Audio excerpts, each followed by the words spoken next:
સિહોર નગરપાલિકાના વિપક્ષના નેતા જયરાજસિંહ મોરી, નગરસેવકો અને કાર્યકરોએ એસટીપી પ્લાન્ટ કસોટિયા ખાતે મુલાકાત લેતા અનેક ક્ષતિઓ નજર આવી.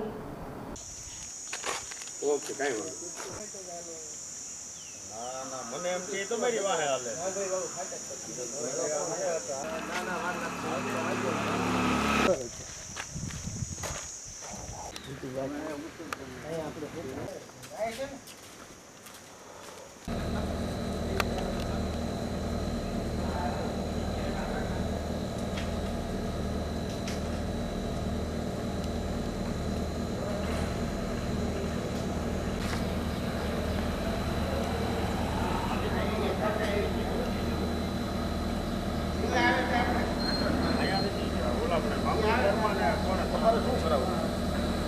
કહેજો હું હારે આવીશ તમે. હો કાકા, બાકી તમને સારું છે ને? ઓકે ઓકે, આવજો. બીજું કઈ કામ હોય તો ફોન કરજો. બીજા બેન છે કે બીજે બંધમાં એવું છે કીધું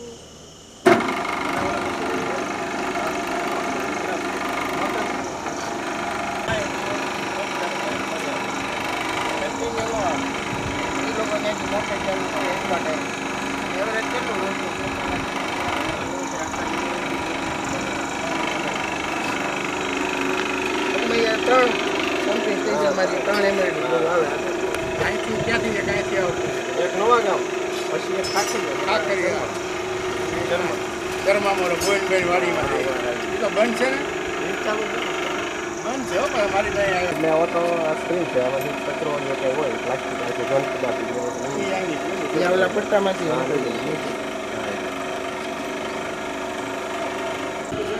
કાકાની મારી પાસે નાખી દેવાય.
ચાલુ છે અત્યારે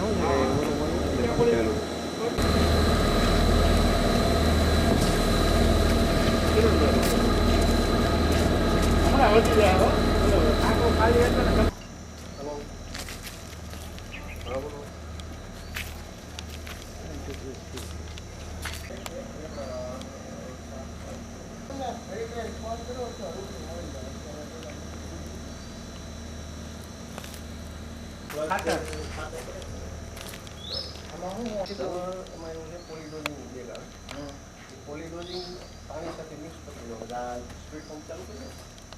આ તો નહીં લાગે. એટલે અત્યારે આવું છે કે ચેક કરે અને પાણી અલગ છે. હા કાઢી મોટર કાઢી.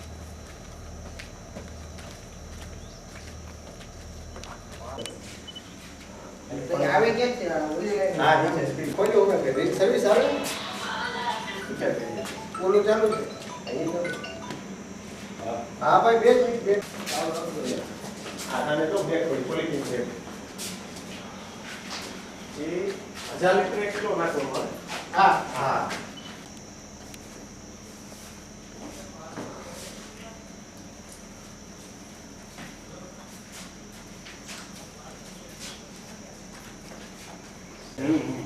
આ ડોડું હોય ને ખુલ્લું હોય એટલે 25 કિલો જેવું નીકળે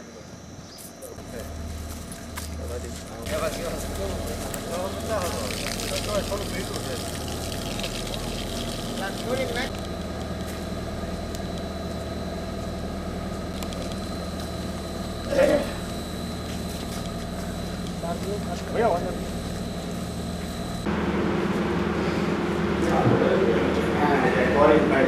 બીજી તારીખે આ ઓર્ડર ઓફ હતું એટલે મને કાંઈ પાણી પોતેલું નહીં બીજી વગાડથી હું તો એ ત્યાં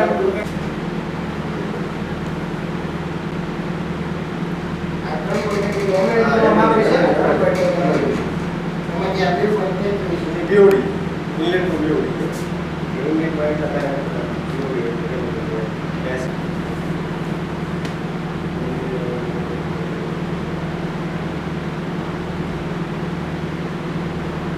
શાદી મોટ તમારી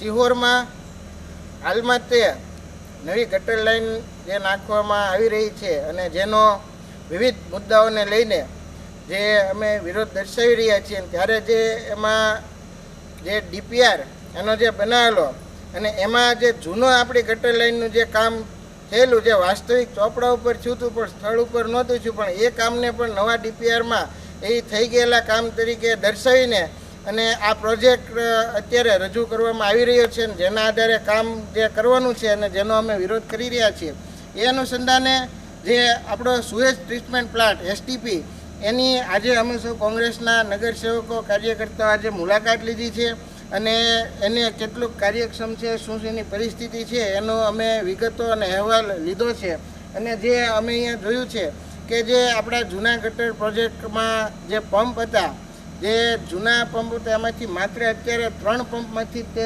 એસટીપીમાં પાણી આવી રહ્યું છે અને એ 3 પંપના આધારે અહીંયા બધું કામ થઈ રહ્યું છે અને એના આધારે તે આ પ્લાન્ટ ચાલી રહ્યો છે. બાકીના જે પંપ છે તેમાંથી કોઈ જાતનું પાણી આવતું નથી. અમે એનું રજિસ્ટર પણ ચેક કર્યું અને બધા ડેટા અને રેકોર્ડ પણ તપાસ્યા તો માત્ર 3 પંપમાંથી તે પાણી આવી રહ્યું છે. એટલે એનો ચોખ્ખો નિર્દેશ એ છે કે બાકીના જે પંપ છે એ ક્યાં તો કાર્યરત નથી અથવા તો એને ચલાવવામાં આવતા નથી અને એના લીધે જે આ પ્લાન્ટ છે ખૂબ સરસ પ્લાન્ટ છે પરંતુ એનો પૂરેપૂરો એની ક્ષમતાથી ઉપયોગ થઈ શકતો નથી. જે હેતુથી આ પ્લાન્ટ બનાવવામાં આવ્યો છે તો વાસ્તવિક એની પૂરી ક્ષમતા આ પ્લાન્ટની ક્ષમતા 8.9 MLD પાણી સુધીની આ પ્લાન્ટની ક્ષમતા છે પણ અત્યારે માત્ર એવરેજ 2 થી 3 MLD જેટલા પાણીનું તે અહીંયા પ્રોસેસિંગ થાય છે અને એના આધારે જ આ પ્રક્રિયા ચાલે છે. એટલે કે જે જૂની યોજના હતી એ માત્ર કાગળ ઉપર રહી જવા પામી છે અને એનો જે હેતુ છે ખરેખર લોકોને જે લાભ મળવો જોઈએ લાભ મળતો નથી અને ત્યારે આ નવી યોજનાનો વધારાનો બોજો પ્રજા ઉપર ઝીકવામાં આવી રહ્યો છે. એટલે એનું અનુસંધાને અમે અહીંયા મુલાકાત કરી છે અને આવનારા સમયમાં હવે ક્યાં ક્યાં પંપ બંધ છે એનો પણ અમે વિગતવાર અભ્યાસ કરીશું અને લોકો સમક્ષ સાચી વાતને અમે ઉજાગર કરીશું.